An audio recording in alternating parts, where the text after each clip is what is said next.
के माइट छौरी यार के खियहिला एक नीम पढ़े के अपना हाथे से चटहिले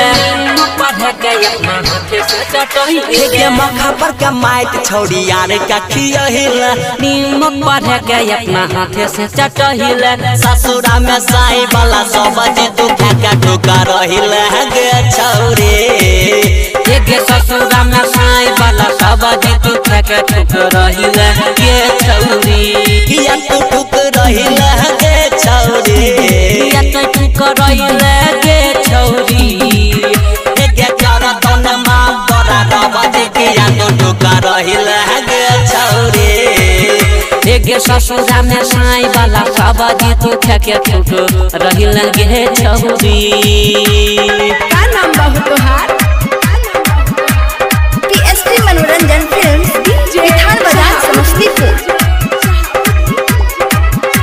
गेरी का साचा लेकर सोनतिया गढ़ाई के तौकिया बनल छी हतरी का साई के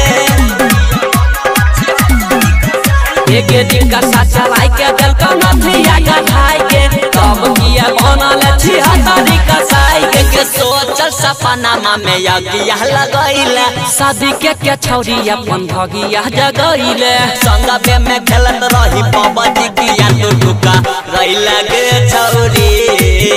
एक ससुरा में साई वाला सब्जी तू खा के ठुक रहिला गे छौरी किया तू ठुक रहिला गे छौरी किया तू ठुक रहिला गे छौरी एक जरा तन मां बड़ा रबजी किया तू ठुक रहिला गे छौरी एक ससुरा में साई वाला सब्जी तू खा के ठुक रहिला गे छौरी का नाम बहु तोहार पीएसपी मनोरंजन फिल्म्स बिठान बाजार समस्तीपुर के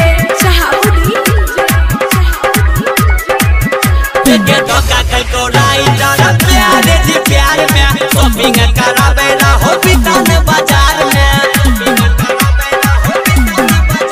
एक धोखा कल को राइटर प्यार जी प्यार में शॉपिंग करावे ना हो बिठान बाजार में प्यारे यार चुना के तू कहिला ना राज गे संजीत लाला यादव तोहर खोइला दे तो राज गे पहिले से बने रहिला बजे किया तू झुका रहिला गे छौरी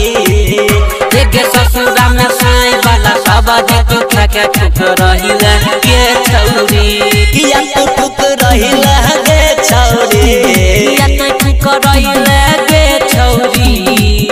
एक जरा तन मां बड़ा रबजी किया तू ठुक रहिला गे छौरी एक ससुरा में साई वाला सब्जी तू खा के ठुक रहिला गे छौरी पीएसपी मनोरंजन फिल्म्स बिठान बाजार समस्तीपुर।